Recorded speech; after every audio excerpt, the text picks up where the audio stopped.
They say a queen has everything, but they are wrong. A queen has everything except the one thing that matters most, the freedom to be human. I stood at the window of my private chamber in Buckingham Palace, watching the autumn rain trace silver rivers down the glass. 3 years had passed since Albert left me. 3 years of wearing black like a second skin. 3 years of waking in a bed too vast and cold for one body alone. The servants moved around me like ghosts, speaking in whispers, as though grief were contagious and they feared catching mine. Perhaps they were right to be afraid. Perhaps my sorrow had become a sickness, spreading through these gilded halls until even the chandeliers seemed to weep. I was 43 years old, and I ruled the greatest empire the world had ever known. My name was spoken in reverence from London to Calcutta, from Cape Town to Sydney. Men bowed before me, women curtsied until their knees ached, and children were taught to pray for my health before they learned to pray for their own souls. Yet none of them knew me. None of them saw the woman behind the crown, the mother who still wept for her husband in the dark hours before dawn, the girl who had once danced barefoot in the gardens of Kensington and believed that love could conquer anything. That girl died with Albert.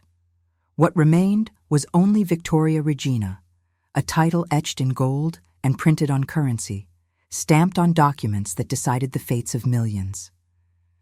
I had become a symbol, an institution, a face on coins that passed through countless hands without anyone wondering if that face had ever smiled, had ever loved, had ever felt the particular agony of watching the only man she would ever love take his final breath. My ladies-in-waiting believed I had gone mad with grief, and perhaps I had. The idea came to me during one of my sleepless nights, as I wandered the empty corridors of the palace like a specter haunting my own life. I had been reading reports from my ministers, endless pages documenting the state of my realm. They spoke of prosperity and progress, of railways connecting cities and factories producing wonders of modern industry. But between the lines, I sensed something they dared not write plainly. The poor were suffering, the workhouses overflowed, children starved in the shadows of my empire's greatness. And what did I know of any of it? I, who had never walked a public street without an escort, who had never purchased my own bread or drawn my own water? My knowledge of my people came filtered through ministers and advisors, each with their own interests to protect, their own truths to conceal. I governed millions, yet I knew none of them. I was their mother, they called me, the mother of the nation. But what kind of mother never looks upon her children's faces? The plan took shape slowly, like a photograph emerging from its chemical bath. I would leave the palace in secret. I would disguise myself as a beggar, the lowest of the low, and walk among my people as one of them. I wanted to see what kindness remained in England when there was nothing to be gained from showing it. I wanted to know if the nobility I had created, the lords and ladies I had honored with titles and lands, possessed any true nobility of spirit. Or had I spent my reign rewarding empty souls in expensive clothing?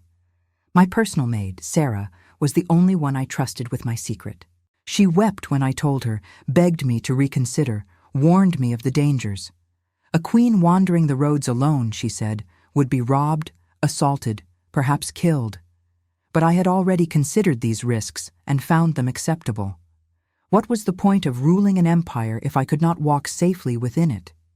And if I could not, then what did that say about the kingdom I had built? On the morning of my departure, Sarah dressed me in rags she had procured from a workhouse. The fabric was coarse against my skin, nothing like the silk and velvet I had worn since childhood. She smeared dirt on my face and hands, tangled my hair until it hung in matted clumps around my shoulders. When I looked in the mirror, I did not recognize myself. The woman staring back at me was old and broken, her eyes hollow with hunger and despair. For the first time in my life, I looked exactly how I felt inside. I slipped out through the servants' entrance before dawn, my heart pounding with a mixture of terror and exhilaration I had not felt since I was a young princess sneaking out of my mother's sight. The streets of London were already stirring, merchants setting up their stalls, factory workers trudging toward another day of endless labor. None of them glanced at me twice. I was invisible, a piece of human refuse to be stepped around and forgotten. The anonymity was intoxicating. I walked for 3 days, sleeping in doorways and begging for scraps. I learned things no minister had ever told me. I learned that children worked 18-hour shifts in textile mills, their small fingers bleeding as they tied broken threads. I learned that women sold themselves for a shilling to feed their babies, and that men drank themselves to death because it was cheaper than living. I learned that my empire, for all its glory, was built on a foundation of suffering I had never been permitted to see. But it was the nobility that interested me most. I had given them everything, titles and lands and fortunes beyond imagining. Surely they would use their privilege to help those less fortunate. Surely the lords and ladies of England would show compassion to a poor beggar woman asking only for a cup of water. I was wrong. The first estate I approached belonged to the Earl of Hartington, a man I had personally honored for his service to the crown. His footmen chased me from the gates with dogs, laughing as I stumbled and fell in the mud. At the manor of Viscount Pemberley, a woman I had considered a friend threw a chamber pot at me from an upper window, its contents splashing across my already filthy dress. Lord Ashworth, Baron Coldwell, the Marquis of Devonshire, each one turned me away with varying degrees of cruelty. Some merely ignored me. Others hurled insults, called me vermin, threatened to have me whipped if I did not remove myself from their sight. By the 4th day, my faith in humanity had crumbled to dust. I had discovered the truth I feared most.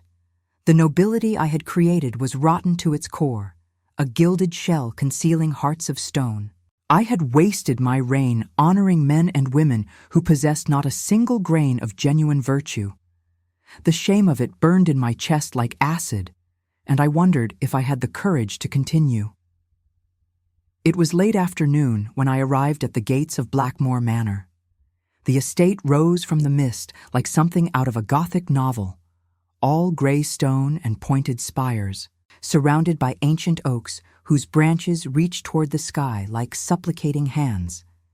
I had heard rumors about the Duke of Blackmore, whispers that circulated through the ballrooms of London like a dark perfume. They said he was cold, heartless, incapable of human emotion since the death of his betrothed 7 years ago. They said he had loved her with a ferocity that frightened even his closest friends, and when she died, something in him died with her. They said he had not smiled since, had not danced, had not shown interest in any woman who threw herself at his considerable fortune. I expected nothing from such a man. Indeed, I approached his gates only because they were there, and I was tired, and the rain had begun to fall in earnest, soaking through my thin rags until I shivered uncontrollably. I did not even have the strength to beg properly. I simply stood at the iron gates, clutching the bars for support, and waited for the inevitable rejection. The footman who spotted me was young, perhaps 20, with the kind of face that had not yet learned to hide its cruelty behind a mask of civility. He strode toward me with purpose, already reaching for the riding crop at his belt. "Get away from here, you filthy creature," he shouted, his voice carrying across the courtyard. "This is not a workhouse. We do not feed beggars." I tried to speak, to ask only for water, but my voice emerged as a croak. The footman raised his crop, and I closed my eyes, bracing for the blow. It never came. "Stop." The voice was deep, commanding, accustomed to absolute obedience. I opened my eyes and saw a man descending the manor's front steps, his long coat billowing behind him in the wind. He was tall and broad-shouldered, with dark hair touched by silver at the temples and a face that might have been carved from marble. But it was his eyes that arrested me, eyes the color of winter storms, filled with a pain I recognized because I saw it every day in my own reflection. The Duke of Blackmore crossed the courtyard in long strides, and as he approached, I noticed the footman's face drain of color. "Your Grace," the young man stammered. "I was only trying to protect the grounds from vagrants." The Duke did not look at him. His gaze remained fixed on me, studying my face with an intensity that made me want to shrink away. But I held my ground. I was still a queen, even beneath the dirt and rags, and I would not cower before any man. "What is your name?" he asked, his voice surprisingly gentle. I had prepared a false identity, a sad story of a widow fallen on hard times. But standing before this man with his storm-cloud eyes, I found myself unable to lie. "Mary," I whispered, choosing my middle name. "Just Mary." He nodded slowly, as though the name confirmed something he already knew. Then, to my astonishment, he removed his coat, his expensive, beautifully tailored coat that probably cost more than most families earned in a year, and draped it over my shoulders. The warmth of it, still holding the heat of his body, nearly made me weep, but he was not finished. Without a word, he turned to the footman and held out his hand. The young man stared at him in confusion. "Your Grace?" "Your flask," the Duke said. "The one you keep in your pocket for when you think no one is watching?" The footman's face flushed crimson as he produced a silver flask from his coat. The Duke took it, unscrewed the cap, and knelt before me in the mud. Actually knelt, his fine trousers sinking into the wet earth, ruining them beyond repair. He held the flask to my lips with the tenderness of a mother feeding her child. "Drink," he said softly. "It is only water. I am afraid I do not carry anything stronger." I drank. The water was cool and clean, and as it slid down my parched throat, I felt tears streaming down my cheeks, cutting channels through the dirt on my face. I could not remember the last time anyone had shown me such kindness. Even Albert, God rest his soul, had never knelt before me. Protocol forbade it. A queen was never to be looked upon from above, never to be approached without permission. But this man, this cold and heartless Duke, had thrown aside every convention to offer comfort to a stranger he believed to be worthless. When I had drunk my fill, he rose to his feet and offered me his hand. "Come," he said, "you will catch your death in this rain. There is a warm bed in the servants' quarters, and cook will prepare something hot for you to eat." "I should not," I murmured, still playing my part. "I am nothing. A beggar. I will dirty your fine house." The Duke's jaw tightened, and for a moment I glimpsed the steel beneath his gentle manner. "You are a human being," he said, his voice hard. "That is not nothing. That is everything, and any man who believes otherwise is not fit to call himself a gentleman." He glanced at the footman, who was staring at the ground in shame. "See that she is given everything she needs, a bath, clean clothes, a proper meal. And if I hear that anyone has treated her with anything less than complete respect, that person will find themselves seeking new employment by morning." He turned to walk back toward the manor, and I found myself calling after him before I could stop myself. "Why?" I asked.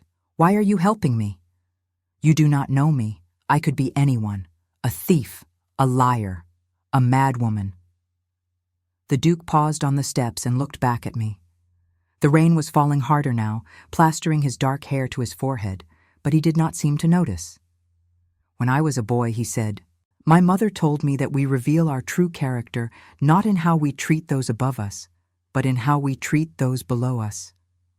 He paused, and something flickered in his storm-gray eyes, something that looked almost like pain. "Besides," he added quietly, "I know what it is to be alone and afraid, with no one to offer comfort. I would not wish that feeling on anyone." Then he was gone, disappearing through the great oak doors, and I was left standing in the rain with his coat around my shoulders and his words echoing in my heart. That night, as I lay in a clean bed with a full stomach for the first time in days, I could not stop thinking about him. The Duke of Blackmore, the cold and heartless man who had knelt in the mud to give water to a beggar, the aristocrat who spoke of loneliness and fear as though he knew them intimately. I had set out on this journey to find goodness in my kingdom, and I had found it in the last place I expected, in the home of a man society had dismissed as incapable of human feeling. Sleep eluded me for hours. I stared at the ceiling, listening to the rain against the window, and wondered what secrets hid behind those winter storm eyes. I wondered about the woman he had lost, the love that had supposedly destroyed his capacity for joy.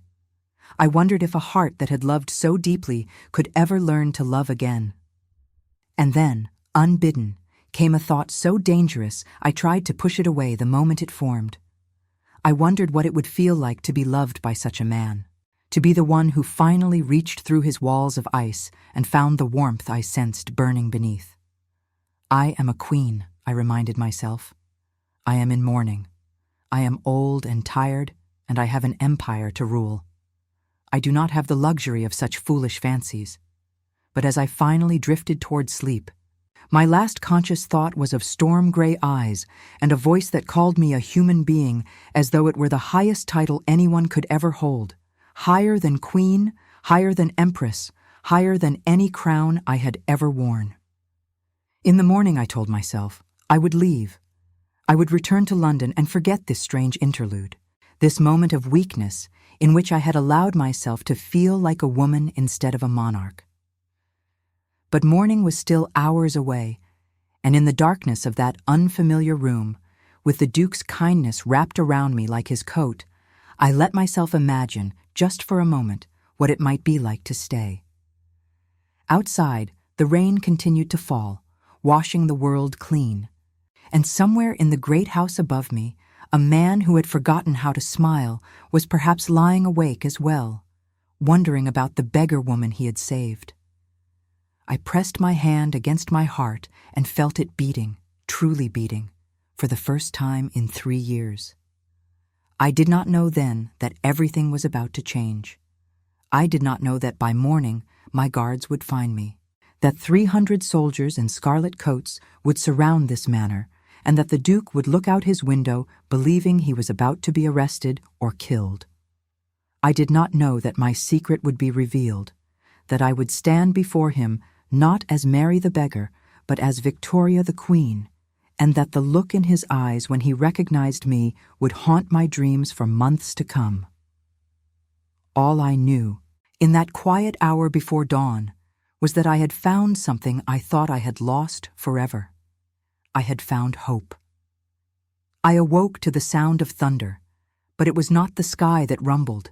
It was the earth itself, trembling beneath the weight of 300 horses. For a moment, I did not remember where I was. The ceiling above me was unfamiliar, plain white plaster instead of the gilded moldings of my bedchamber. The sheets were rough cotton rather than silk.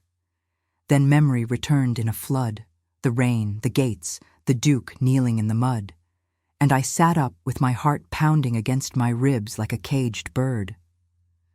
Through the small window of the servants' quarters, I could see them coming. Row upon row of scarlet coats emerging from the morning mist, their brass buttons catching the pale light, their horses moving in perfect formation. The royal guard, my royal guard. They had found me.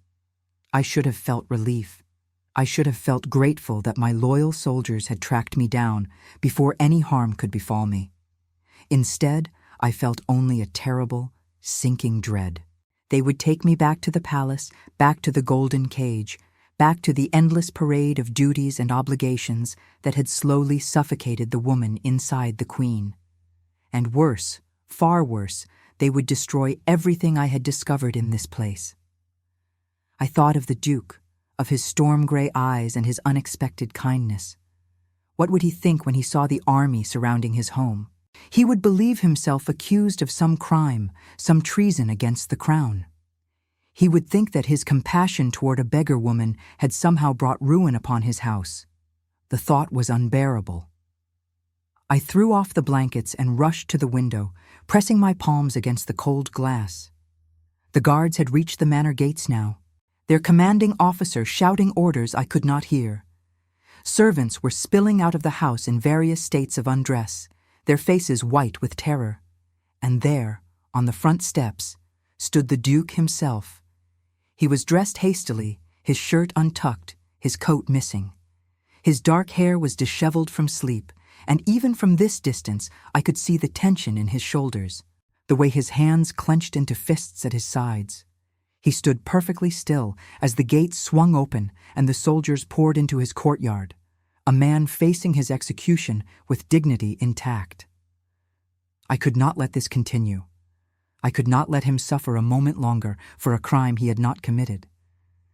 I grabbed the rough shawl that had been left for me and wrapped it around my shoulders, then ran barefoot through the servants' corridors, up the narrow stairs, and burst through the kitchen door into the main hall. The house was in chaos. Maids were weeping, footmen were shouting, and somewhere a dog was barking with frantic intensity. I pushed through them all, ignoring their startled cries, and flung open the great front doors just as the commanding officer reached the bottom of the steps. "Colonel Ashworth," I called out, my voice cutting through the noise like a blade. The effect was immediate. Every soldier froze. Every servant fell silent. The colonel, a man I had known for 20 years, turned toward me with confusion written across his weathered face. He saw only a beggar woman in dirty clothes, her hair tangled, her feet bare and muddy. But something in my voice, something in the way I held myself, made him hesitate. I descended the steps slowly, deliberately, allowing the shawl to fall from my shoulders. I lifted my chin and straightened my spine, assuming the posture I had been trained to hold since childhood. I was filthy, exhausted, and dressed in rags, but I was still Victoria Regina, and no amount of dirt could strip that from me. The colonel's face went through a remarkable transformation. Confusion gave way to recognition, recognition to disbelief, disbelief to horror. He dropped to one knee so quickly I heard his armor clang against the stone, and behind him 300 soldiers followed suit, a wave of scarlet crashing down before me. "Your Majesty," he breathed, his voice barely audible, "forgive us. We have been searching for 4 days. When your maid finally confessed where you had gone, we feared the worst." He looked up at me, and I saw tears glistening in his eyes. "Thank God you are safe." I did not respond immediately. My attention had shifted to the Duke, who remained standing on the steps above me. His face had gone pale as marble, and his storm-gray eyes were fixed on me with an expression I could not read. Shock, certainly, but something else as well, something that looked almost like betrayal. "Rise, Colonel," I said, my voice steady despite the turmoil in my heart. "Rise, all of you. There has been no crime here, no threat to my person. I came to this place of my own free will, and I was treated with nothing but kindness and respect." The soldiers rose uncertainly, exchanging glances. Colonel Ashworth stepped closer, lowering his voice. "Your Majesty, we must return you to the palace immediately. The Prime Minister is beside himself. There are matters of state that require your attention, and your absence has caused considerable concern among the cabinet." "I know," I said, "and I will return. But first, there is something I must do." I turned and climbed the steps toward the Duke. He had not moved, had not spoken, had not so much as blinked since my identity was revealed. He stood like a statue, frozen in place, and as I approached, I could see a muscle twitching in his jaw, the only sign of life in his otherwise immobile face. "Your Grace," I said softly, stopping an arm's length away from him. "I believe I owe you an explanation." He was silent for a long moment. When he finally spoke, his voice was flat, carefully controlled. "You are the Queen." "Yes, and last night, when I knelt in the mud and offered you water, when I gave you my coat and ordered my servants to care for you, you were the Queen." "Yes." He closed his eyes, and I watched him draw a deep breath, then release it slowly. When he opened his eyes again, something had changed in them. The warmth I had glimpsed the night before was gone, replaced by a cold formality that felt like a door slamming shut. "Then I must apologize, Your Majesty. he said, his voice carefully neutral for any impropriety in my behavior. Had I known your true identity, I would of course have shown proper deference to your station. The words cut deeper than I expected. I had spent my entire reign surrounded by proper deference, drowning in it, suffocating beneath the weight of bows and curtsies and carefully rehearsed flattery. The Duke's kindness the night before had been precious precisely because it was offered to a beggar, not a queen. And now, with 4 words, he had taken it back. "Is that truly what you would have done?" I asked quietly. "If you had known I was the queen, would you have knelt in the mud to offer me water?" Something flickered in his eyes, a crack in the ice. "Of course not, Your Majesty. To kneel before you in such circumstances would have been entirely inappropriate. There are protocols for royal visits, proper channels, formal arrangements. I would never presume to approach you so informally." "I see," I said, and I could hear the disappointment in my own voice. "So your kindness was conditional after all. You helped me only because you believed me beneath you. Had you known I was above you, you would have let me stand in the rain while you summoned the appropriate officials." The crack widened. "That is not what I meant." "Then what did you mean, Your Grace?" He stared at me, and I watched the battle play out across his features, the war between what he felt and what he believed he should feel. The Duke of Blackmore, I was beginning to understand, was a man at odds with himself, his natural warmth constantly suppressed by the walls he had built around his heart. "I meant," he said finally, "that you have placed me in an impossible position. Last night, I treated you as a human being. I gave you my coat. I knelt before you. I ordered my servants to bathe you and feed you and give you a bed. Any of those actions, directed at the Queen of England, would be considered at best inappropriate and at worst treasonous. You have forced me to commit offenses against the crown for which men have lost their heads." I took a step closer to him, close enough to see the individual flecks of silver in his gray eyes. "And if I told you that those offenses were the most precious gifts I have received in 3 years? If I told you that your coat, wrapped around my shoulders, made me feel more valued than all the crown jewels in my treasury? If I told you that when you called me a human being, you gave me back something I thought I had lost forever?" His breath caught. I saw his hands tremble at his sides, saw the careful control begin to slip. "Your Majesty," he whispered.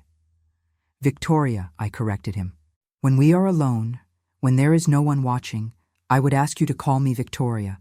I cannot do that. Cannot or will not." He looked away, staring out at the sea of scarlet coats filling his courtyard. "Both," he said quietly. "You are my sovereign, my queen." Whatever I may have felt last night, whatever connection I imagined between a lonely man and a suffering woman, it was based on a lie. The woman I helped does not exist. She was a fiction, a disguise, a test. "Is that what you believe?" I asked. "That I was testing you? Were you not?" I considered the question honestly. "Yes," I admitted. "At first, that was precisely what I was doing. I wanted to know if any of my nobles possessed true virtue or if they were all hollow shells wrapped in fine clothing. I visited a dozen estates before yours, Your Grace. I was chased by dogs, pelted with refuse, threatened with violence. Your peers, the men and women I have honored with titles and lands, showed me nothing but cruelty and contempt." He turned back to me, and I held his gaze. "But then I came here. And you knelt in the mud. And somewhere between the gates and this doorstep, I stopped being a queen conducting an experiment and became simply a woman, moved beyond words by an act of genuine kindness." He said nothing, but I saw his jaw tighten, saw the storm clouds gathering in his eyes. "You asked me last night why I was helping you," he said finally. "Do you remember what I told you? You said we reveal our true character in how we treat those below us." "Yes." He paused, and when he continued, his voice was rough with emotion. "What you did not know what you could not have known, is why that truth matters so much to me." He looked down at his hands, and I noticed for the first time that they were trembling. "My father was a duke," he said quietly. "Wealthy, powerful, respected by all who knew him. He was also a monster. He beat my mother. He terrorized the servants. He treated anyone he considered beneath him with absolute contempt. And everyone loved him for his charm, his wit, his generous donations to fashionable causes. No one saw the truth, no one except me. I wanted to reach out, to touch his arm, to offer some comfort. But 300 soldiers were watching, and the protocols of my position bound me as surely as chains. When he died, the Duke continued, I swore I would be different. I swore I would judge people by their character, not their station. I swore I would never become the man he was. He looked up at me, and I saw pain in his eyes, raw and unguarded. But I also swore I would never let anyone close enough to hurt me the way he hurt my mother. I built walls around my heart so high that no one could climb them. And then last night, a beggar woman appeared at my gates, and something in her eyes made me want to tear those walls down. He laughed bitterly. I should have known it was too good to be true. It was not a lie, I said urgently. The connection you felt, the woman you helped, she was real. She is real. I am still her, beneath the crown and the title and all the trappings of royalty. I am still the woman who wept with gratitude when you offered her water. You are the Queen of England, he said flatly. You are perhaps the most powerful woman in the world.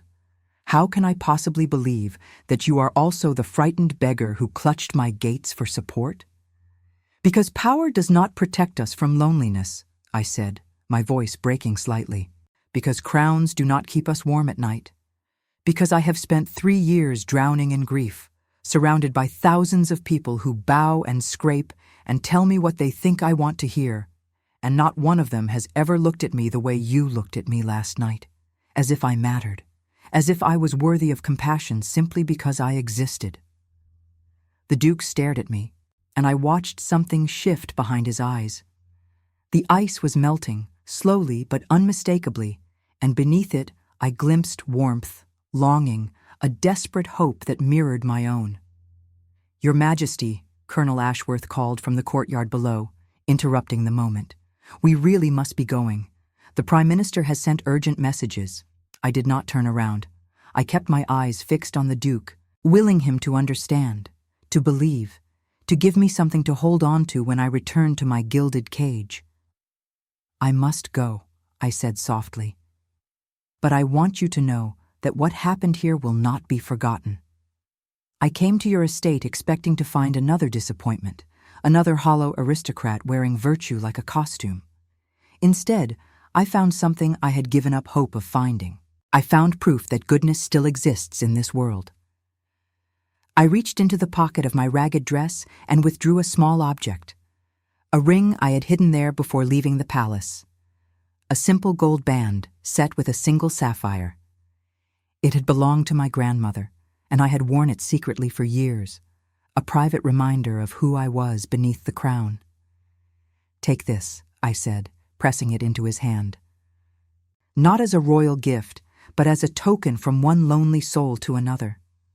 Remember me, Your Grace. Remember the beggar woman who found shelter in your home. And perhaps someday you might find it in your heart to forgive her for deceiving you. Before he could respond, I turned and descended the steps. Colonel Ashworth rushed forward with a cloak to cover my rags, and within moments I was being helped into a carriage, surrounded by guards, swept away from Blackmore Manor and the man who had awakened something I thought had died with Albert. I looked back only once as the carriage passed through the gates.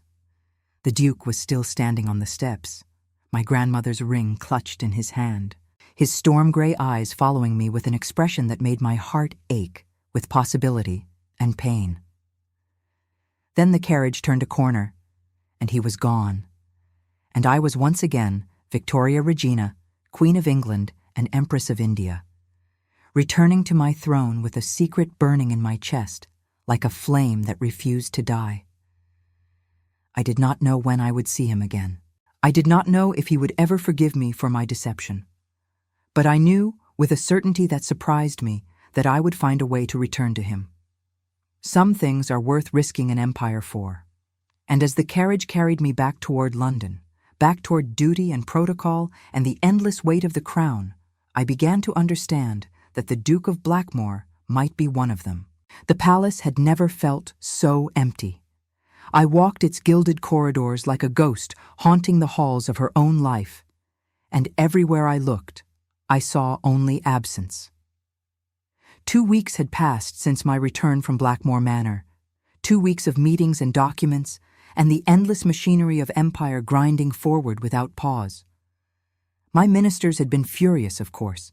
The Prime Minister had lectured me for nearly an hour about the dangers of my escapade, about the panic that had gripped the government when word spread that the Queen had vanished. I had listened in silence, nodding at appropriate moments, offering apologies I did not mean. What could I say? That I had needed to feel human again. That the crown had become a prison and I had been desperate to escape, even for a few days? They would not have understood. They saw only the symbol, never the woman beneath. But it was not their disapproval that haunted me. It was the memory of storm-gray eyes, of a voice that had called me a human being as though it were the highest title in all the land. I thought of him constantly, the Duke of Blackmore, his name a secret I whispered to myself in the dark hours before dawn. I thought of his hands trembling as he told me about his father, his walls crumbling for just a moment before he rebuilt them brick by brick. I thought of the way he had looked at me when he learned the truth, that flash of betrayal that had cut deeper than any blade. I had given him my grandmother's ring. It was an impulsive gesture, foolish perhaps, but I did not regret it. I wanted him to have something of mine, something real and precious, a tangible reminder that the woman he had helped was not entirely a fiction. But I had heard nothing from him since that morning. No letter, no message, no acknowledgement of any kind. The ring might as well have fallen into the sea for all the response it had produced. I told myself it was for the best. I was a queen in mourning, a widow still wearing black for her beloved husband. Albert had been dead for 3 years, but the conventions of my position demanded continued grief, public and performative and endless. To show interest in another man would be scandalous. To show interest in a duke of no particular political importance would be inexplicable. The court would whisper, the newspapers would speculate, my ministers would be appalled, and yet I could not stop thinking about him. It was Lady Pemberton who finally gave voice to what everyone was thinking. She was one of my ladies-in-waiting, a sharp-tongued woman of 50 who had known me since I was a girl. We were sitting in my private drawing room, ostensibly reviewing invitations for the upcoming season, when she set down her papers and fixed me with a knowing stare. "You are distracted, Your Majesty," she said. "You have been distracted since you returned from your little adventure. Might I inquire as to the cause?" "I do not know what you mean," I replied, keeping my eyes on the invitation in my hand. "I am perfectly attentive. You have read that same invitation 4 times without seeing a word of it." Lady Pemberton's voice was dry as autumn leaves. "And you have sighed no fewer than 7 times in the past hour. If I did not know better, I would say you were behaving like a lovesick schoolgirl." The word struck me like a slap. Lovesick. Was that what this was? This constant ache in my chest, this inability to concentrate, this desperate longing for a man I barely knew? I had loved Albert with a passion that had consumed my entire being, and when he died, I had believed that part of me died with him. I had not expected to feel anything like this again. I had not wanted to. "You forget yourself, Lady Pemberton," I said coldly. "I forget nothing, Your Majesty." She leaned forward, her eyes sharp with intelligence. "I have served you for 20 years.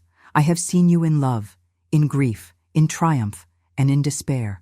I know every expression that crosses your face, every inflection in your voice. And I am telling you now that something happened during those 4 days you were missing. something that has shaken you to your core. I set down the invitation and looked at her directly. And if something did happen? What would you have me do about it? That depends entirely on what it was. Her voice softened slightly. If your Majesty has found something, or someone, who brings her comfort, I would consider that a blessing, not a scandal. You have mourned long enough. Albert would not have wanted you to spend the rest of your life as a ghost in widow's weeds. The mention of Albert sent a familiar pang through my heart, but it was different now, duller somehow, like an old wound that had finally begun to heal. I did meet someone, I admitted quietly. A man who showed me kindness when he believed I was nothing.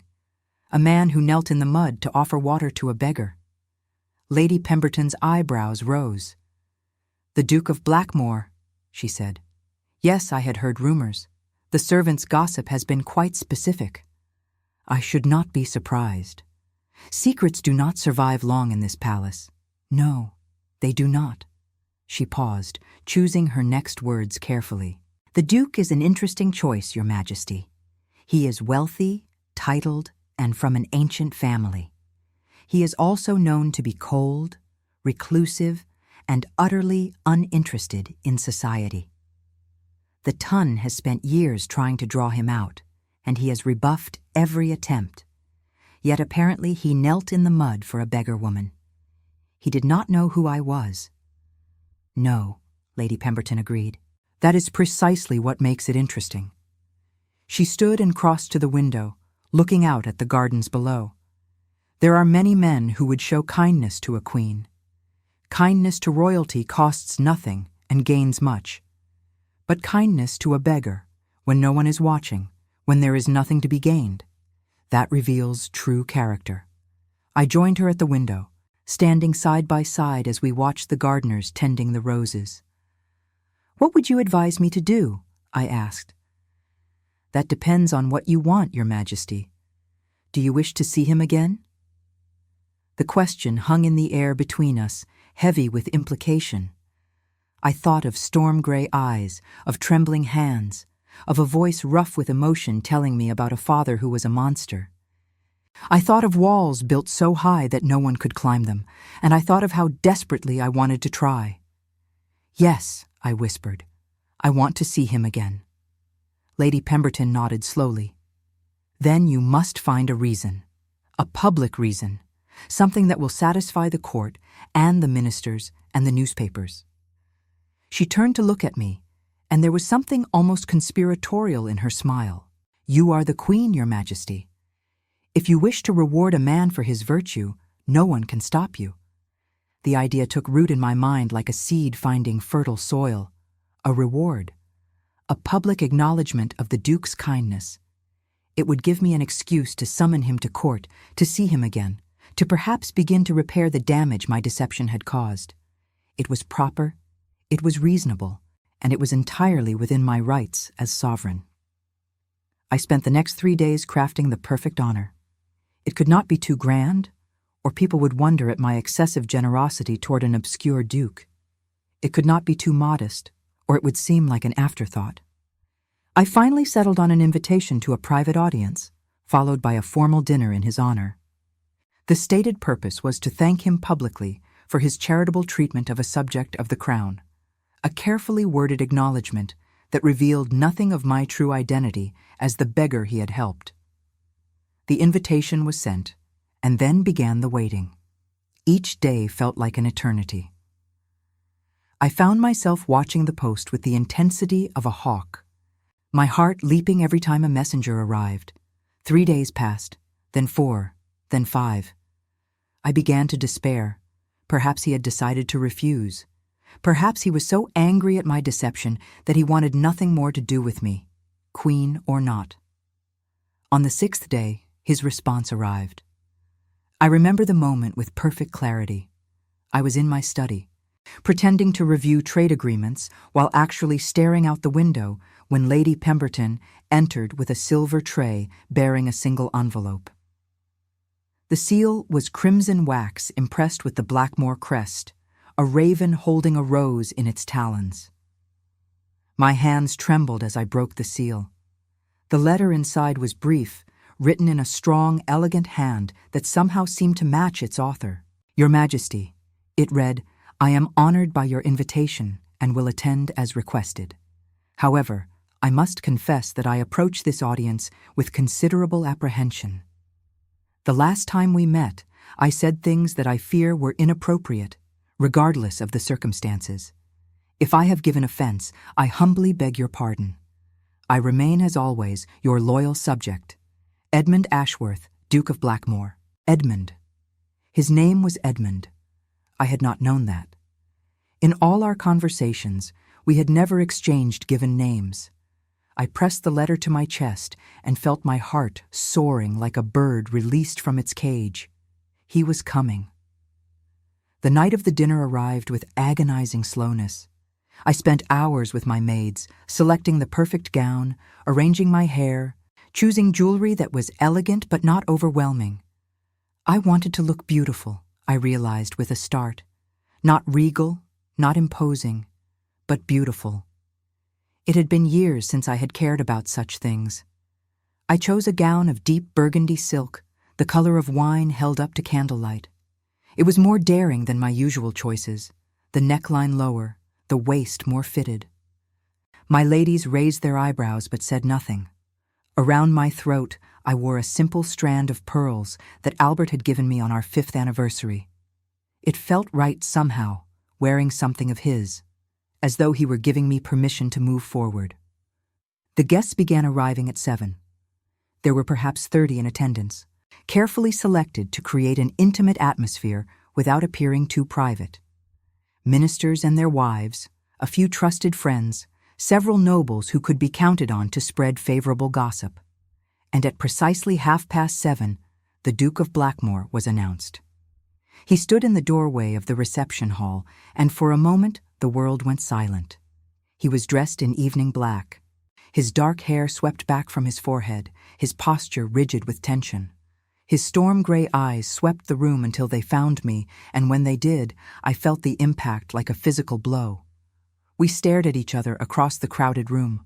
Around us, conversations continued, laughter rang out, glasses clinked together in toasts. But between us, there was only silence, a private bubble of stillness in the midst of chaos. I moved toward him, and the crowd parted before me like the sea before Moses. Protocol demanded that he come to me, but I did not care about protocol. I wanted to close the distance between us with my own feet, to show him that I was not just a queen waiting to be approached, but a woman walking toward a man who had touched her heart. Your Grace, I said when I reached him, extending my hand. Welcome to our court. We are pleased you could attend. He took my hand and bowed over it, his lips brushing my knuckles with perfect propriety. The touch sent sparks racing up my arm. Your Majesty, he replied, his voice carefully neutral. The honor is mine. Shall we walk? I gestured toward the gallery beyond the reception hall, where paintings of my ancestors lined the walls. I find I grow weary of crowds. His eyes met mine, and I saw understanding there, recognition of what I was truly asking. He offered his arm, and I took it, feeling the warmth of him through the layers of fabric between us. We walked in silence through the gallery, past portraits of kings and queens who had ruled before me. I was acutely aware of every point where our bodies touched, my hand on his arm, our shoulders occasionally brushing as we walked. Behind us, I knew, eyes were watching, tongues were already wagging. The queen taking a private walk with an unmarried duke. The gossip would spread through London by morning. I did not care. When we reached the far end of the gallery, safely out of earshot, I finally spoke. I received your letter, I said softly. You mentioned saying things that were inappropriate. I want you to know that nothing you said gave offense. Quite the contrary. He stopped walking and turned to face me. In the dim light of the gallery, his features were shadowed, mysterious. Your Majesty, he began. Victoria, I corrected him. You called me that once before. I would hear it again. He was silent for a long moment. Then, so quietly I could barely hear him, he said it. Victoria. The sound of my name on his lips was the sweetest music I had ever heard. I felt tears prick at my eyes and blinked them back furiously. Edmund, I replied, testing his name, savoring the feel of it. Something shifted in his expression. The careful neutrality cracked, revealing the man beneath, vulnerable and uncertain and desperately hopeful. I thought about you, he admitted, every day since you left. I looked at the ring you gave me and wondered if I had dreamed the entire encounter. A queen, disguised as a beggar. It sounds like something from a fairy tale. And yet it happened, I said. I was there. You were there. The mud, the rain, the kindness. It was all real. Yes, he agreed quietly. It was real. He paused, and I watched him struggle with words that did not want to come. I have spent 7 years building walls around my heart. I told myself I would never let anyone pass them again. And then you appeared at my gates, and without even trying, you slipped through every defense I had. I stepped closer to him, close enough to see the individual lashes framing his storm-gray eyes. I have walls too, I whispered. A crown is the highest wall of all. It separates me from everyone, makes me untouchable, unreachable. But when you knelt in the mud and offered me water, you reached me anyway. His hand rose, hesitated, then gently touched my cheek. The contact was electric, forbidden, utterly improper. Any moment, someone might walk into the gallery and see us. The scandal would be immense, and I did not care, not even a little. "What are we doing?" he murmured. "This is madness. You are the queen. I am nobody." "You are not nobody," I said fiercely. "You are the only person in 3 years who has made me feel alive." He closed his eyes, and I watched him wage war with himself. Duty against desire, propriety against passion. When he opened them again, I saw that desire had won. "Victoria," he said, and his voice was rough with emotion. "Whatever this is between us, whatever it might become, I want you to know that it began that night in the rain, before I knew who you were, before titles or crowns or politics entered into it. It began with a man and a woman, nothing more." "I know," I whispered. "That is why it matters." From somewhere in the palace, a clock began to chime, announcing the dinner hour. We stepped apart reluctantly, rearranging our features into masks of propriety. But as we walked back toward the reception hall, his hand found mine in the shadows and squeezed briefly before letting go. It was a promise, a beginning, a spark that might yet grow into a flame. I did not know what the future held.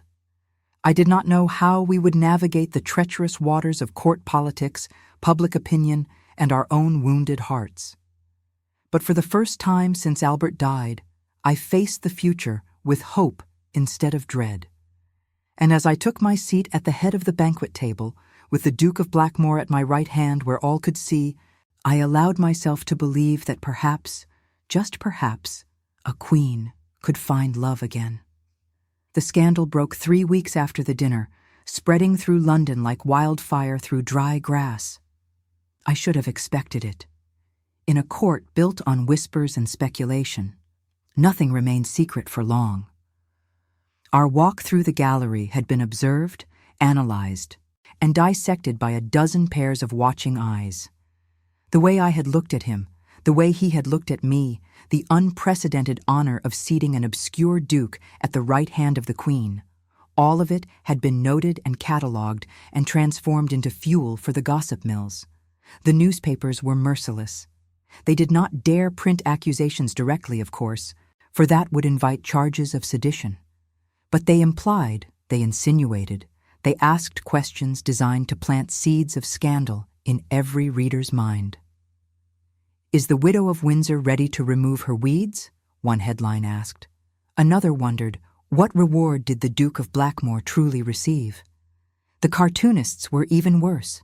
depicting me as a lovesick maiden swooning over a dark and brooding figure while the ghost of Albert wept in the background. I read every article, every editorial, every vicious caricature. I sat in my private chambers with newspapers spread across my desk like evidence of a crime, and I felt my heart breaking not for myself, but for Edmund. He had done nothing wrong. He had shown kindness to a stranger, and now his name was being dragged through the mud alongside mine, his reputation shredded by association with a queen who had dared to feel something other than grief. My ministers demanded an audience. They came in a delegation, 5 grim-faced men in dark coats, their expressions carefully calibrated to convey concern rather than accusation. The Prime Minister spoke for all of them, his voice heavy with disapproval barely disguised as solicitude. "Your Majesty must understand," he said, "that perception is everything in matters of state. It does not matter whether there is any truth to these rumors. What matters is that the public believes there might be. Your authority rests on your moral standing, and that standing is being eroded with every passing day." I listened in silence, my hands folded in my lap, my face a mask of royal composure. Inside, I was seething.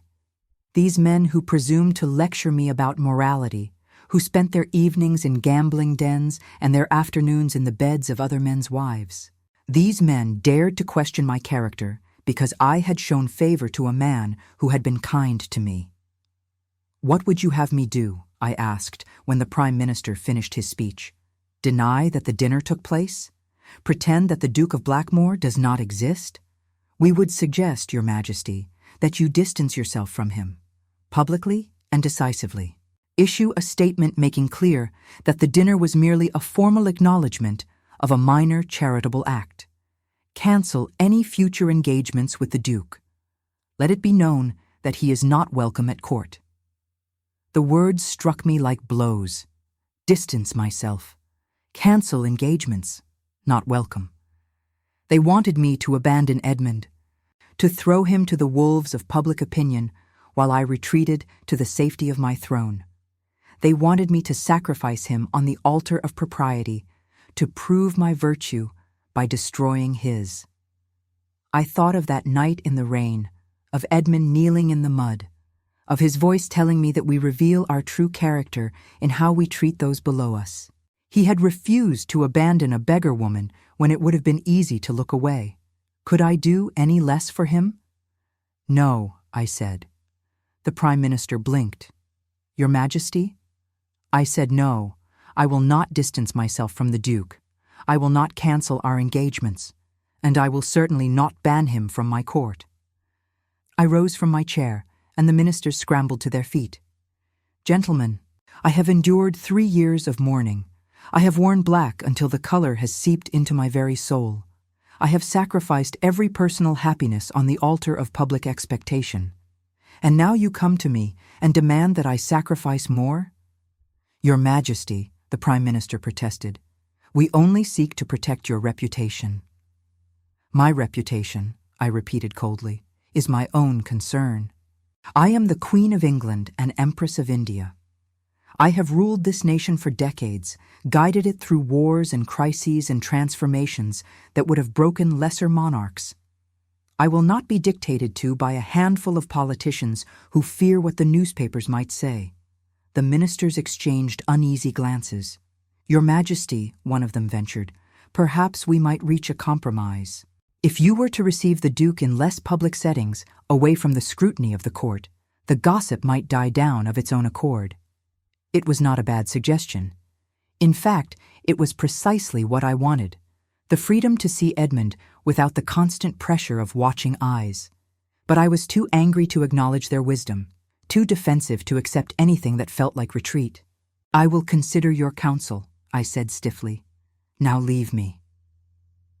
They departed in a rustle of coats and muttered farewells, leaving me alone with my fury and my fear. I paced the length of my chambers, my skirts swishing against the carpet, my mind racing with possibilities and consequences. The ministers were right about one thing: the scandal would not simply disappear. It would grow, fed by speculation and innuendo, until it consumed everything in its path. I needed to see Edmund. I needed to warn him, to apologize, to somehow make amends for the damage my favor had caused. But how? Every letter I sent could be intercepted, every visit observed and reported. The walls of my palace had become a prison once more, and I was trapped inside with nothing but my regrets for company. It was Lady Pemberton who provided the solution. She appeared at my door that evening with a conspiratorial gleam in her eye and a sealed envelope in her hand. "I have taken the liberty, Your Majesty," she said, "of arranging a small house party at my country estate. A select group of guests, far from the prying eyes of London. Among those invited is the Duke of Blackmore." I stared at her, torn between gratitude and apprehension. "Lady Pemberton, if anyone were to discover that I had attended a private gathering where the Duke was present, the scandal would be 10 times worse, which is why no one will discover it." She smiled, and there was something almost mischievous in the expression. "Your Majesty will officially be indisposed with a minor illness, confined to her chambers and seeing no visitors. Meanwhile, a heavily veiled widow of my acquaintance will be traveling to the countryside for some restorative air. The household staff at my estate are absolutely discreet. I have employed most of them for 30 years. It was madness. It was reckless. It was exactly what I wanted." "When do we leave?" I asked. 3 days later, I found myself in a carriage rattling along country roads, watching the spires of London recede into the distance. Lady Pemberton sat across from me, maintaining a running commentary on the passing scenery, but I heard none of it. My thoughts were fixed on the destination ahead, on the man who would be waiting there, on the conversation we needed to have. The Pemberton estate was modest by aristocratic standards, a graceful Georgian manor surrounded by gardens, just beginning to show the first colors of spring. As our carriage rolled up the gravel drive, I saw figures gathered on the front steps, a dozen guests come to greet their hostess. And there, standing slightly apart from the others, was Edmund. He looked different in the country light, less severe somehow, the hard edges of his London persona softened by the pastoral surroundings. He wore a simple coat of dark green rather than his usual black, and his hair was slightly disheveled by the wind. As the carriage stopped and the footman opened the door, his eyes found mine through the window, and I saw relief flood his features. The next few hours were an agony of propriety. As guests of honor, we were expected to mingle, to make conversation with Lady Pemberton's carefully selected attendees, to pretend that we were nothing more than acquaintances thrown together by chance. I smiled until my face ached, made small talk until my voice grew hoarse, and all the while I was acutely aware of Edmund's presence on the other side of every room, his gaze finding mine across crowded spaces. Finally, mercifully, Lady Pemberton announced that she would show her guests to their chambers before dinner. As the group dispersed, she caught my eye and nodded almost imperceptibly toward a door at the far end of the hall. I waited until the other guests had disappeared up the stairs, then slipped through it into a small sitting room lit only by the dying fire. Edmund was already there. He stood by the window, his back to me, his shoulders tense with some emotion I could not name. At the sound of the door closing, he turned, and I saw that his face was pale, his jaw tight with suppressed feeling. "I should not have come," he said. "Every newspaper in London is speculating about us. My presence here only adds fuel to the fire." I came closer, drawn to him by a force I could not resist. "I asked Lady Pemberton to invite you." "I know." His voice was rough. "That is what troubles me. Victoria, I am a duke of moderate fortune and no political importance. My name attached to yours brings you nothing but scandal. If you continue to show me favor, your ministers will turn against you. Your people will question your judgment. Your reign itself could be threatened." I stopped an arm's length away from him, close enough to see the storm clouds gathering in his gray eyes. "Do you think I care about any of that? You should care." He ran a hand through his hair in frustration. "You are the queen." You have responsibilities that go far beyond your personal happiness. I am nothing compared to those responsibilities. I am a distraction at best, a danger at worst. You are not nothing, I said fiercely. How many times must I tell you that before you believe it? He laughed bitterly. I have believed it my entire life. My father made certain of that. He told me every day that I was weak, worthless, a disappointment to the family name. When I finally broke free of his shadow, I thought I had proven him wrong. I built a life of purpose and dignity.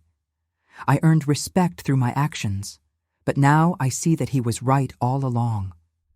I am still nothing, a nobody who has somehow stumbled into the orbit of the most powerful woman in the world and is causing her nothing but harm. I closed the remaining distance between us and took his face in my hands, forcing him to meet my eyes. Listen to me, Edmund Ashworth.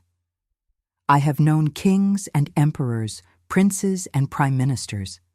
I have sat across tables from the most powerful men in the world and negotiated the fates of nations, and I am telling you, with all the authority of my crown and my experience, that you are worth more than any of them. His breath caught. Victoria, he whispered, your father was a monster. You told me that yourself. And monsters lie, Edmund. They tear down the people around them to make themselves feel powerful. Everything he said to you was a lie. You are not weak. You are not worthless. You are the only man in my entire kingdom who saw a beggar at his gates and chose compassion over contempt. That is not nothing. That is everything. Tears glistened in his storm-gray eyes. I did not deserve such defense. But when I looked at you, standing there in the rain, I saw myself. I saw a soul in pain, begging for someone to notice. I could not turn away. I could not pretend not to see. I know, I said softly. That is why I love you. The words hung in the air between us, trembling with significance. I had not planned to say them. I had not even fully acknowledged the truth to myself until the moment it escaped my lips. But now that it was spoken, I knew it was real. I loved him. I, Victoria Regina, Queen of England, loved this wounded, beautiful man who had knelt in the mud to offer water to a stranger. Edmund stared at me, his face a portrait of disbelief. You cannot mean that. I have never meant anything more. He was silent for a long moment. Then, slowly, tentatively, his hands rose to cover mine where they still rested against his cheeks. I loved once before, he said quietly. A woman named Elizabeth. She was kind and gentle and everything I thought I wanted. When she died, I believed my heart died with her. I swore I would never let anyone close enough to hurt me again. I know, I whispered. You built walls. Yes. He paused, and I watched him struggle with words that seemed to cost him everything. But walls are not enough to keep out a queen who disguises herself as a beggar and appears at one's gates, demanding water. He laughed softly, and there was wonder in the sound. You slipped past every defense I had, Victoria. You made me feel things I thought I would never feel again. And I have been terrified every moment since. Terrified of what? Of this. Of admitting that my heart is no longer my own. Of saying out loud that I love you, knowing that such love is impossible, knowing that the world will never let us be together. My heart soared even as it broke. He loved me. This beautiful, wounded, extraordinary man loved me. But he was right about the obstacles we faced. A queen could not simply marry for love. There were treaties to consider, alliances to forge, the expectations of an empire to satisfy. What I wanted, what we both wanted, might be forever out of reach. I do not care about the world, I said. The world has taken enough from me already. It took Albert. It took my privacy. It took every moment of happiness I might have claimed for myself. I will not let it take you, too. How can we possibly fight the world? I am the queen, I reminded him, and for the first time, I said it with pride rather than weariness. I make the rules. The world follows them. His lips curved into the first genuine smile I had ever seen on his face. It transformed him, that smile, chasing the shadows from his eyes, revealing the man he might have been if life had been kinder. "You are extraordinary," he said. "Do you know that?" "I have been told," I admitted, "usually by people who want something from me. I want nothing from you but this." He leaned forward and pressed his forehead against mine, our breath mingling in the space between us. This moment, this truth. The knowledge that somewhere in this world there is one person who sees me as I truly am and does not turn away. I closed my eyes, savoring the intimacy of the gesture. We stood like that for what felt like hours, two wounded souls finding shelter in each other. The fire crackled in the grate. Somewhere in the house, a clock chimed the hour, and in that small sitting room, far from the eyes of the world, I allowed myself to believe that love might triumph after all. When we finally drew apart, the decision had been made, unspoken, but understood. We would find a way. We would navigate the treacherous waters of court politics and public opinion. We would face down the ministers and the newspapers and the weight of centuries of tradition, because what we had found together was too precious to surrender without a fight. "Tomorrow," I said, "we return to London. And when we do, I intend to make my intentions clear. The scandal-mongers want a story? I will give them one they will never forget." Edmund's eyes widened. "What do you mean?" "I mean, my darling Duke, that I am tired of hiding. I am tired of whispering and sneaking and pretending that my heart belongs to no one. If the world wishes to judge me for loving you, let them. I will stand before them all and declare that the Queen of England has chosen her companion, and that any man who objects may take his objections to the devil." He stared at me with something like awe. "You would do that? Risk everything, your throne, your legacy, your place in history for me?" "I would do far more than that," I said simply. "I would burn the world to ashes if it meant keeping you by my side."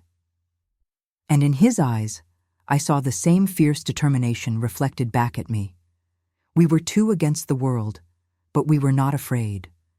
Because together, we were stronger than any scandal, any whisper, any force that might try to tear us apart. Tomorrow, the battle would begin. But tonight, in this quiet room, we had already won the first victory. We had found each other. The ballroom of Buckingham Palace had never seen such a gathering. Every noble family in England had sent representatives. Every foreign ambassador had secured an invitation, and the cream of London society pressed against the walls in their finest silks and jewels, all of them waiting to witness what the newspapers had dubbed the event of the season. I stood before my mirror in the royal apartments, watching my reflection as my ladies made their final adjustments. The gown I had chosen was not black. For the first time in 3 years, I had set aside my widow's weeds and dressed in royal purple, the color of sovereigns, the color of power, the color of a woman who had finally decided to stop apologizing for being alive. Around my throat hung not pearls, but diamonds, a cascade of fire that caught the candlelight and scattered it across the walls. On my head sat a tiara that had not been worn since my coronation, a crown of sapphires and gold that proclaimed to all who saw it that the woman beneath was not merely a grieving widow, but a queen in the fullness of her authority. Lady Pemberton stood behind me, her reflection meeting mine in the glass. "You are sure about this?" she asked quietly. "I have never been more sure of anything in my life." She nodded slowly. "Then God help anyone who stands in your way tonight." I smiled, and in the mirror I saw not the tired, grief-stricken woman I had been for so long, but someone new, someone fierce, someone ready to fight for what she wanted. "Let them try," I said. "Let them all try." The walk from my apartments to the ballroom felt like the longest journey of my life. My heart pounded with each step, my mouth grew dry with anticipation, and yet I did not falter. I had made my decision. Tonight, I would announce to the world that the Duke of Blackmore had become my official companion. a title that fell short of marriage but carried all the weight of my royal favor. It was unprecedented, it was scandalous, and it was exactly what I intended. The doors swung open before me, and silence fell across the ballroom like a blanket of snow. Every eye turned toward me. Every conversation died mid-sentence. Every breath seemed to catch in 1,000 throats at once. I paused in the doorway, allowing them to look their fill, allowing the impact of my transformed appearance to sink into their consciousness. Then I began to walk. The crowd parted before me, faces blurring past in a sea of astonishment and poorly concealed curiosity. I saw the Prime Minister standing near the refreshment table, his expression carefully neutral but his eyes betraying his alarm. I saw the foreign ambassadors whispering to each other, no doubt already composing the dispatches they would send to their governments. I saw the society matrons who had spent weeks speculating about my intentions, their fans fluttering like the wings of agitated birds. And there, at the far end of the ballroom, standing alone beside a pillar, I saw Edmund. He was dressed in formal evening attire, black and white and perfectly correct, but there was nothing correct about the way he looked at me. His storm-gray eyes blazed with emotions I could read even from across the room, pride and fear and love and determination all swirling together in their depths. He had come, despite the risks, despite the whispers, despite everything that prudence dictated. He had come because I had asked him to. I reached the center of the ballroom and stopped. The orchestra, which had been playing softly in the background, fell silent at a signal from the conductor. The rustle of fabric and the murmur of voices faded to nothing. In the perfect stillness, I raised my voice so that everyone present could hear. "Lords and ladies of England," I said, "honored guests from across the world, I thank you for attending this evening. I have asked you here not merely for celebration, but for witness. Tonight, I wish to make an announcement that concerns the future of your queen and, by extension, the future of our nation." The silence somehow deepened. I could feel the weight of their attention pressing against me like a physical force. In my peripheral vision, I saw the Prime Minister take a step forward, his mouth opening as if to interrupt, then thinking better of it and falling back. 3 years ago, I continued, I lost the love of my life. My beloved Albert was taken from me, and with him went every joy I had known. For 3 years I have mourned him. For 3 years I have worn black and withdrawn from society and told myself that my heart had no more love to give. I believed that my life as a woman had ended and only my duty as a queen remained. I paused, letting the words settle over the assembly. Somewhere in the crowd, a woman sniffled. Whether from sympathy or anticipation, I could not tell. "I was wrong," I said simply. "The heart is not a well that runs dry. It is a garden that can bloom again, even after the harshest winter. And I have discovered, to my surprise and my profound gratitude, that spring has come again to my own heart." The murmuring began, soft at first, then building like a wave. I raised my hand, and silence returned.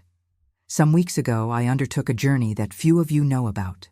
I disguised myself as a common beggar and traveled through my kingdom, seeking to understand my people as I never could from behind the walls of this palace. I was treated badly by many, ignored by most, and shown cruelty by those I had believed to be virtuous. But at one estate, at the home of one man, I was shown a kindness so profound that it changed the course of my life. I turned to face Edmund, and our eyes met across the sea of watching faces. He stood perfectly still, his expression unreadable, but I could see his chest rising and falling with rapid breath. "The Duke of Blackmore," I said clearly, did not know who I was. He saw only a wretched woman in rags, shivering in the rain, begging for water. And instead of turning away as so many others had done, he knelt in the mud before me. He gave me water from his own flask. He covered me with his own coat. He ordered his servants to bathe me, feed me, and give me a warm bed for the night. He did all of this expecting nothing in return, seeking no reward, unaware that the beggar before him was his sovereign. A gasp rippled through the crowd. I heard my name whispered in a dozen accents, heard the rustle of skirts as women leaned toward each other to share their shock. But I was not finished. That act of kindness, I continued, revealed to me more about the true character of a man than 1,000 formal audiences ever could. The Duke of Blackmore showed me that nobility is not a matter of title or birth, but of the heart. He showed me that compassion can exist even in a world grown cold and cynical. And in the weeks since that night, he has shown me something even more precious. He has shown me that it is possible to love again. The ballroom erupted. I heard exclamations of disbelief, cries of scandal, murmurs of approval and outrage in equal measure. The Prime Minister had gone pale as milk. The foreign ambassadors were scribbling frantically in their notebooks. And Edmund, my Edmund, was staring at me as though I had just handed him the sun and moon wrapped in ribbon. I raised my hand once more, and gradually the chaos subsided. I know that what I am about to say will shock many of you, I said. I know that it defies convention, breaks precedent, and violates expectations that have stood for centuries. But I am the Queen of England, and I have learned that a queen who cannot be true to her own heart cannot be true to her people. I drew a deep breath, feeling the weight of history pressing down upon me, feeling the eyes of every monarch who had come before me watching from the portraits that lined the walls. It is my pleasure and my privilege, I declared, to name Edmund Ashworth, Duke of Blackmore, as my royal companion. He will stand beside me at state functions. He will advise me on matters of importance. He will be, in all ways that matter, my partner in the governance of this realm. And any who object to this arrangement may bring their objections to me directly. I will hear them, and then I will do exactly as I please. For a moment, silence hung over the ballroom like a held breath. Then, somewhere in the crowd, a single pair of hands began to clap. The sound was startling in the stillness, bold and defiant and absolutely unexpected. I searched for its source and found Lady Pemberton, her face alight with fierce approval, her gloved hands striking together with deliberate force. Another pair of hands joined hers, then another, then a dozen, then 100, until the ballroom rang with applause that seemed to shake the very chandeliers. I saw smiles breaking out across faces that moments before had been frozen with shock. I saw tears streaming down the cheeks of women who had perhaps dreamed of such courage themselves. I saw men nodding in grudging respect, forced to acknowledge that their queen had proven herself braver than any of them. And through it all, I watched Edmund. He had not moved from his place beside the pillar. He stood as if rooted to the floor, his face a study in conflicting emotions. I saw disbelief warring with joy, fear battling hope, the last remnants of his walls crumbling under the weight of what I had done for him, for us. I walked toward him, and the crowd parted before me as it had before. But this time, I was not merely a queen processing through her court. I was a woman walking toward the man she loved, and every step felt like a victory. When I reached him, I stopped and extended my hand. "Edmund," I said softly, for his ears alone, "will you honor me with this dance?"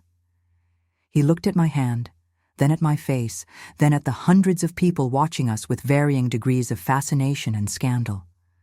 And then, slowly, beautifully, he smiled. "Your Majesty," he said, taking my hand in his, "I would be honored." The orchestra struck up a waltz as we moved to the center of the floor. Edmund's arm came around my waist, his hand warm and steady against my back, and we began to dance. The crowd receded into a blur of color and light.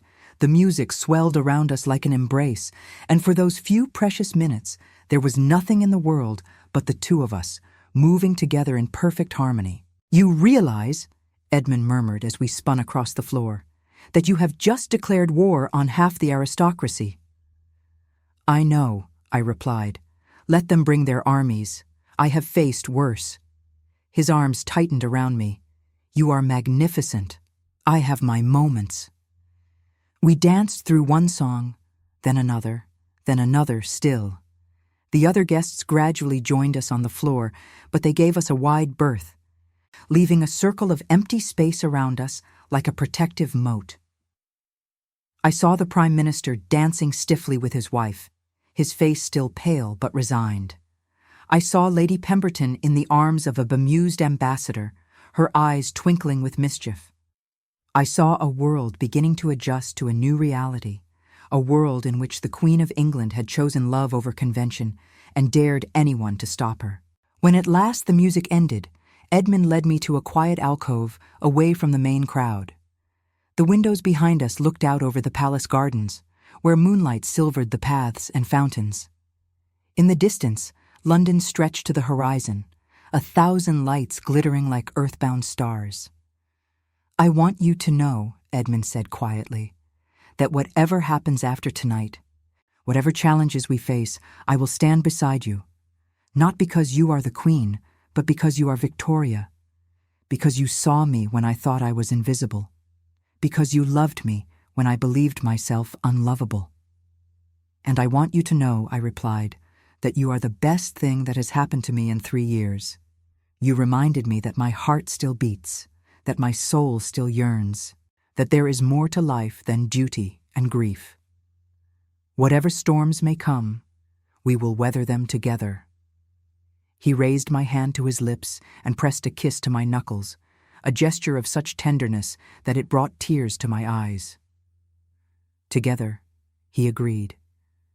We stood there for a long moment, hand in hand, looking out at the kingdom that would have to learn to accept us. There would be difficulties ahead, I knew. The scandal would not simply disappear. The newspapers would continue their speculation, the ministers would continue their objections, and society would continue to whisper behind its fans. But as I stood beside Edmund in that moonlit alcove, I found that I did not care. Let them whisper. Let them gossip. Let them write their editorials and draw their cartoons and shake their heads in disapproval. I had faced down empires and won. I had survived the loss of the greatest love of my life and found a way to love again. A few scandalized aristocrats were hardly going to stop me now. The night wore on, and eventually the guests began to depart, each bowing or curtsying before me with varying degrees of warmth. By the time the last carriage had rattled away, dawn was beginning to lighten the eastern sky, painting the palace windows in shades of rose and gold. Edmund and I stood together on the balcony, watching the sun rise over London. Below us, the city was stirring to life, chimney smoke beginning to curl from 1,000 rooftops, the first street vendors setting up their stalls. A new day was beginning, the first day of a new chapter in my life. "What happens now?" Edmund asked. "Now," I said, "we live. We face whatever comes, together. We prove to the world that a queen can love and rule at the same time, that a heart once broken can heal, that it is never too late to find happiness." He turned to look at me, and in the golden light of the rising sun, his storm-gray eyes were soft with emotion. "I never imagined," he said, "that a simple act of kindness could lead to this, that offering water to a stranger could change my entire life." I smiled and reached up to touch his face, tracing the line of his jaw, the curve of his cheek. "Perhaps that is the lesson," I said. "Kindness matters. Compassion matters. The small choices we make, the moments of grace we offer to strangers, they ripple outward in ways we cannot predict. You showed kindness to a beggar, and you won a queen." He laughed, a sound of pure joy that seemed to brighten the already golden morning. "When you put it that way, it sounds like the ending of a fairy tale. Perhaps it is," I agreed. "Or perhaps it is the beginning of one." He drew me into his arms, there on the balcony with all of London spread before us, and held me close. I rested my head against his chest and listened to the steady beat of his heart, the heart that had proven itself truer than any in my kingdom. In the distance, church bells began to ring, announcing the hour, proclaiming to the world that a new day had dawned. I thought of Albert, as I always would. I thought of the love we had shared, the life we had built, the children we had raised together. He would always be part of me, woven into the fabric of who I was. But I knew now that loving Edmund did not betray that memory. The heart is not a well that runs dry. It is a garden that can bloom again. And mine was blooming. I love you, Edmund Ashworth. I whispered against his chest. Today, tomorrow, and for whatever years God grants me. I love you. And I love you, Victoria, he replied, his arms tightening around me. My queen, my beggar woman, my heart. We stood there together as the sun climbed higher, as London came fully awake, as a new era began for a queen who had dared to love again. The road ahead would not be easy, but the hardest part was already over. I had declared my heart before the world, and the world had not ended. If anything, it had grown brighter. Some stories end with a grand wedding, a crown, a throne. But the truest love stories end with something simpler. Two people standing together, ready to face whatever comes, knowing that as long as they have each other, they have everything that matters. My story does not end here. There will be more battles to fight, more scandals to weather, more days of joy and sorrow and everything between. But whatever happens, I will face it with Edmund by my side. The queen who gave water to a beggar has found a duke who gave his heart to a stranger. And together, we will write a new chapter in the history of England, a chapter written not in gold or blood, but in love. That, I have come to understand, is the only legacy that truly endures.